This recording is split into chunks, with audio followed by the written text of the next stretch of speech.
देखिए, ये एक बहुत पुराना चैरिटेबल एक इंस्टीट्यूशन है।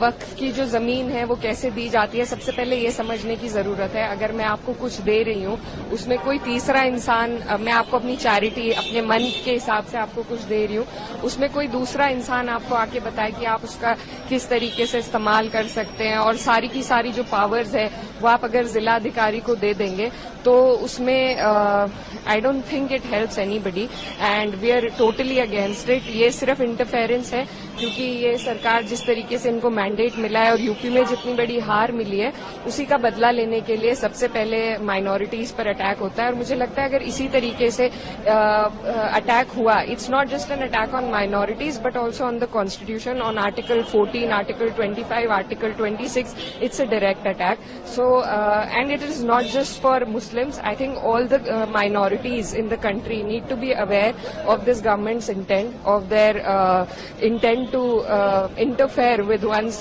personal beliefs and religious institutions. So I think this is not what my country stands for. This is not what my constitution stands for, and we stand against this bill and we will oppose it tooth and nail. देखिए, ये एक बहुत पुराना charitable एक institution है।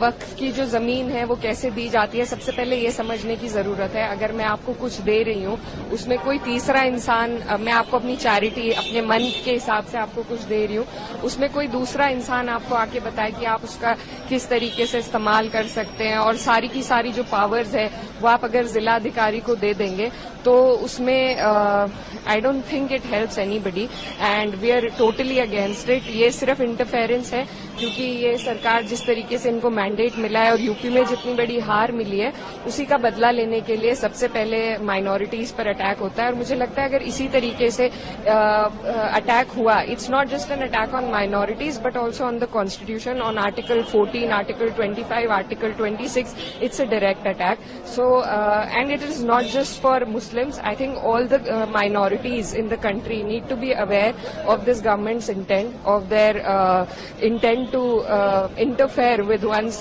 personal beliefs and religious institutions.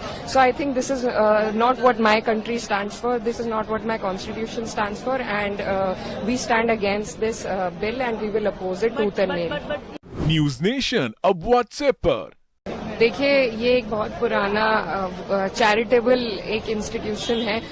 वक्फ की जो जमीन है वो कैसे दी जाती है, सबसे पहले ये समझने की जरूरत है। अगर मैं आपको कुछ दे रही हूँ, उसमें कोई तीसरा इंसान, मैं आपको अपनी चैरिटी, अपने मन के हिसाब से आपको कुछ दे रही हूँ, उसमें कोई दूसरा इंसान आपको आके बताए कि आप उसका किस तरीके से इस्तेमाल कर सकते हैं, और सारी की सारी जो पावर्स है वो आप अगर जिला अधिकारी को दे देंगे तो उसमें I don't think it helps anybody and we are totally against it. ये सिर्फ इंटरफेरेंस है, क्योंकि ये सरकार जिस तरीके से इनको मैंडेट मिला है और यूपी में जितनी बड़ी हार मिली है उसी का बदला लेने के लिए सबसे पहले माइनॉरिटीज पर अटैक होता है। और मुझे लगता है अगर इसी तरीके से अटैक हुआ, it's not just an attack on minorities but also on the constitution, on article 14, article 25, article 26, it's a direct attack. So and it is not just for Muslims. I think all the minorities in the country need to be aware of this government's intent, of their intent to interfere with one's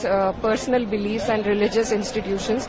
So I think this is not what my country stands for. This is not what my constitution stands for, and we stand against this bill and we will oppose it tooth and nail. देखिए, ये एक बहुत पुराना charitable एक institution है।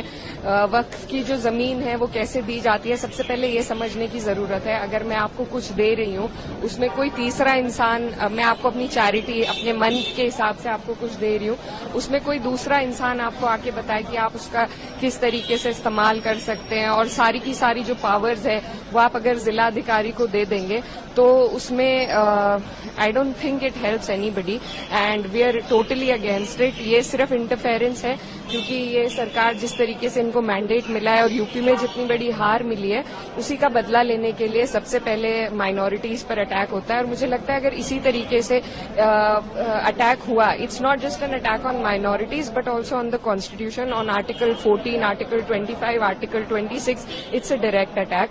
So and it is not just for Muslims. Muslims. I think all the minorities in the country need to be aware of this government's intent, of their intent to interfere with one's personal beliefs and religious institutions. So I think this is not what my country stands for. This is not what my constitution stands for, and we stand against this bill.